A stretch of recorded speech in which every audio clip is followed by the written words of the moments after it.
అప్పులన్నీ తీరిపోతాయి, మొండి బాకీలు తొందరగా వసూలవుతాయి. ఆ 5 మొక్కల్లో మొట్టమొదటి మొక్క తులసి మొక్క. ఎవరైనా సరే ఇంట్లో కృష్ణ తులసిని కానీ లక్ష్మీ తులసిని కానీ పెంచుకోవాలి. అలా పెంచుకుంటే లక్ష్మీ కటాక్షం విశేషంగా కలుగుతుంది. రెండవది మారేడు. ప్రతి ఇంట్లో కూడా మారేడు మొక్క తప్పనిసరిగా ఉండాలి.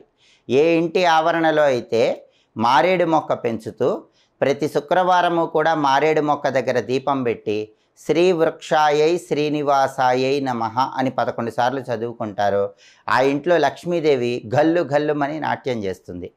ఆ తర్వాత మూడవ చెట్టు ఉసిరిక చెట్టు. ఈ ఉసిరిక చెట్టులో పెద్ద ఉసిరి అని ఉంటుంది. ఈ పెద్ద ఉసిరిని ఇంటి ఆవరణలో పెంచినట్లయితే లక్ష్మీనారాయణులు ఇద్దరి అనుగ్రహము విశేషంగా కలుగుతుంది. ఆ తర్వాత నాలుగో చెట్టు అరటి చెట్టు. ఏ ఇంటి ఆవరణలో అయితే అరటి చెట్టు పెంచుతారో ఆ ఇంట్లో ఎలాంటి కష్టాలు ఉండవు. డబ్బుపరమైన